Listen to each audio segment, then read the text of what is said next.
କାହାର ଖରାପ ସମୟରେ କେବେ ତାକୁ କିମ୍ବା ତାର କୌଣସି କାମକୁ ପରିହାସ କରୁନି, କାହିଁକି ନା ତାର ପରିସ୍ଥିତି କେମିତି ସିଏ ଜାଣେ। ସେମାନେ କେତେ କଷ୍ଟ ପାଉଥିବେ ସେମାନେ ଜାଣନ୍ତି, କିନ୍ତୁ ଲୋକମାନେ କେବେ ହେଲେ ସେସବୁ ଭାବିବେନି। ତାଙ୍କ ମନକୁ ଯାହା ଆସିବ ନା ସେମାନେ କହିଚାଲେ। ଭାଇମାନେ ତ ନିଜକୁ ତା ପରିସ୍ଥିତିରେ ଯୋଡ଼ି ଦେଖନ୍ତୁ, ତେବେ ଜାଣିପାରିବେ ସେ କେମିତି ଅଛି, କେଉଁ ପରିସ୍ଥିତିରେ ଅଛି, କେତେ କଷ୍ଟ ପାଉଛି ଜାଣିପାରିବେ।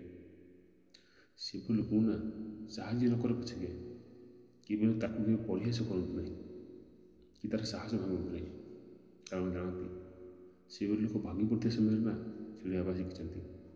ଆଉ ସେଭଳି ଲୋକଙ୍କୁ କଷ୍ଟ କ'ଣ ଦେବେ ଯେ ସାରା ଜୀବନ ତା ଜୀବନ କଷ୍ଟରେ ବିତାଉଛି।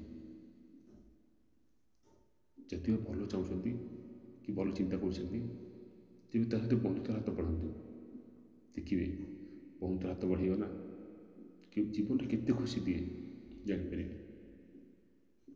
ଆଉ ଯଦି ଠିକ୍ ମଣିଷ ହେଇଥିବେ ନା, ଅନ୍ୟ ପାଖରେ ଯିଏ ଭାଙ୍ଗି ପଡ଼ିଥିବେ ନା, ସବୁବେଳେ ତା ପାଖରେ ସବୁବେଳେ ବନ୍ଧୁର ହାତ ବଢ଼ାନ୍ତୁ। ଦେଖିବେ ନିଜେ ଅନୁଭବ କରିବେ ଅନ୍ୟକୁ ସାହସ ଦେଲେ କି ଅନ୍ୟକୁ ସାହାଯ୍ୟ କଲେ କେତେ ଖୁସି ମିଳେ।